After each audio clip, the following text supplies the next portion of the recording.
Hello. Our group project today will be on economic growth. It's going to be a government briefing / press conference between the Secretary of Commerce, being me, Nick, the Chairman of the U.S. Board of Economics, being Stephen, and then we have our two press people, Malik and Elizabeth, and our director / videographer, Sarah, sitting over next to the camera. Come in.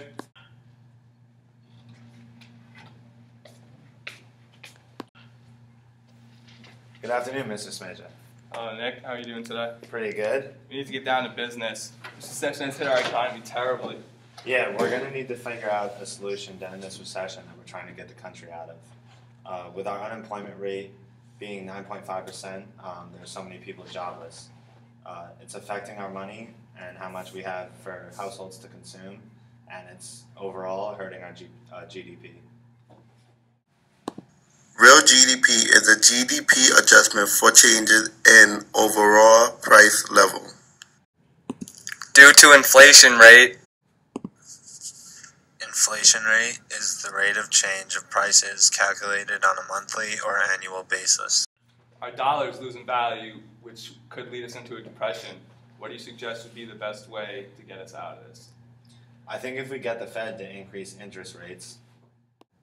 Interest rates are simply the cost of money. These rates also play a big part on investment and economic growth. These interest rates can either help the economy grow or could eventually cause the economy to go into another recession.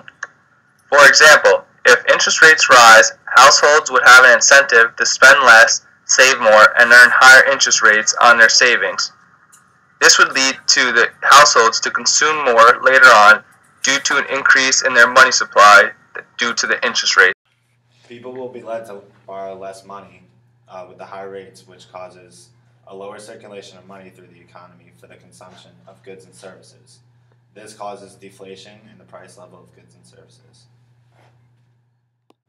Deflation is the decrease in general level of prices in the economy. I feel that since we are in a recession and our need to increase aggregate demand, we should implement an expansionary fiscal policy.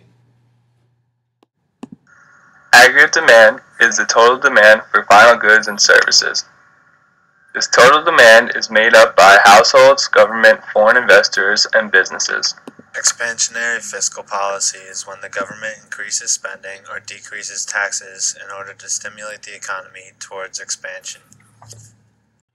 So this will lead to an increase in government spending and a decrease in federal taxes, which would lead to aggregate demand increasing.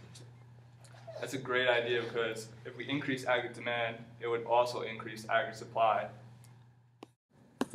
Aggregate supply is the total supply for final goods and services in an economy. This supply is split into long run and short run. The long run aggregate supply exists when decision makers have time to fully adjust to outside changes, while short run aggregate supply occurs when decision makers can adjust, but only partially.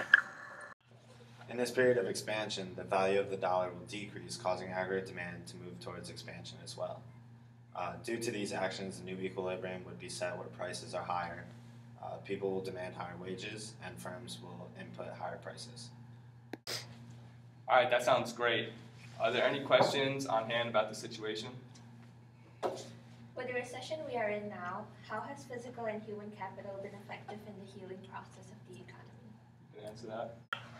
Well, with the money that we will implement into the economy, we will be able to allow the amount of inputs a firm uses to increase, which leads to an increase in the amount of output due to an increase in the company's physical capital. We can also send workers to train for the skill set needed to perform their job, which increases the amount of human capital throughout the economy. Human capital refers to the knowledge and skills gained by a worker through education and work experience. Physical capital refers to the machines, tools, factories, and equipment that are used in the production process. Is there any other questions? Yes? It's to my understanding that you are using expansionary fiscal policy. How does this differ from mandatory fiscal policy with its influence in the economy? Monetary policy, the use of money supply to influence the economy. Even though monetary policy can have a big effect on real GDP and unemployment, it's limited in what it can do. For example, people's expectations would dampen the effects of this policy. And due to low expected income, they will save their money and wouldn't want to borrow anymore, which defeats the purpose of monetary policy. If we are negotiating lower wages, there will be lower expected future prices, which will affect the overall economy negatively. Expected income. This is when people expect higher income in the future, so they spend more today. Expected future prices. This happens when workers and firms expect higher prices in the future, so they negotiate higher wages. This leads to higher labor costs, which reduces profitability and makes firms less willing to produce at any price level. Are there any further questions? No. Thank you for your time. Okay, thank you all for attending this important briefing conference on our economic situation.